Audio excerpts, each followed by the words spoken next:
দক্ষিণ এশীয় অঞ্চলে একটি আঞ্চলিক জোট গঠনের পরিকল্পনায় একসঙ্গে কাজ করছে চীন ও পাকিস্তান। ধারণা করা হচ্ছে সম্ভাব্য এই জোটটি দক্ষিণ এশীয় আঞ্চলিক সহযোগিতা সংস্থা সার্কের বিকল্প হয়ে উঠতে পারে। এই উদ্যোগে বাংলাদেশও সম্পৃক্ত রয়েছে বলে জানা গেছে।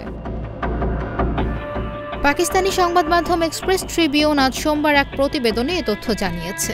সংবাদ মাধ্যমটি জানায়, সম্প্রতি চীনের কুনমিং শহরে অনুষ্ঠিত এক ত্রিপাক্ষিক বৈঠকে চীন, পাকিস্তান ও বাংলাদেশের শীর্ষ কূটনীতিকেরা অংশ নেন। মূলত এই বৈঠকে সম্ভাব্য নতুন আঞ্চলিক জোটের অংশ হিসেবে বিবেচিত হচ্ছে। কূটনৈতিক সূত্রগুলো বলছে, দক্ষিণ এশিয়ার বাণিজ্য, যোগাযোগ এবং আঞ্চলিক সংহতি বাড়াতে ইসলামাবাদ ও বেইজিং বেশ কিছু মাস ধরে যৌথভাবে এই পরিকল্পনা এগিয়ে নিচ্ছে। নতুন এই ফোরামের মাধ্যমে সার্কের কার্যকারিতা হারানো অবস্থা থেকে একটি কার্যকর বিকল্প তৈরি করাই তাদের লক্ষ্য। ত্রিপাক্ষিক বৈঠকটি অনুষ্ঠিত হয় ১৯ জুন, যা ভারতের নজরে আসে এবং কিছুটা উদ্বেগও তৈরি করে। এই বৈঠকের অন্যতম উদ্দেশ্য ছিল সার্কভুক্ত অন্যান্য দেশগুলোকে নতুন জোটে অন্তর্ভুক্ত করতে আহ্বান জানানো। সূত্রের বরাতে প্রতিবেদনে আরও বলা হয়েছে, ভারতকেও নতুন এই উদ্যোগে আমন্ত্রণ জানানো হতে পারে। তবে ভারতের ভূরাজনৈতিক অবস্থান ও স্বার্থ অন্যদের তুলনায় আলাদা হওয়ায় দিল্লির পক্ষ থেকে ইতিবাচক সাড়া পাওয়া কঠিন বলেই মনে করা হচ্ছে। অন্যদিকে শ্রীলঙ্কা, মালদ্বীপ, আফগানিস্তান সহ অন্যান্য দেশ এই উদ্যোগে যোগ দিতে পারে বলে আভাস পাওয়া গেছে।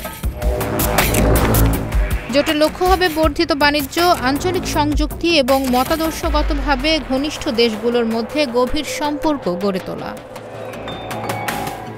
সার্ক একসময় দক্ষিণ এশিয়ার ইউরোপীয় ইউনিয়ন হিসেবে বিবেচিত হলেও ভারত-পাকিস্তান বিরোধের কারণে গত এক দশক ধরে এটি কার্যত অচল হয়ে পড়েছে।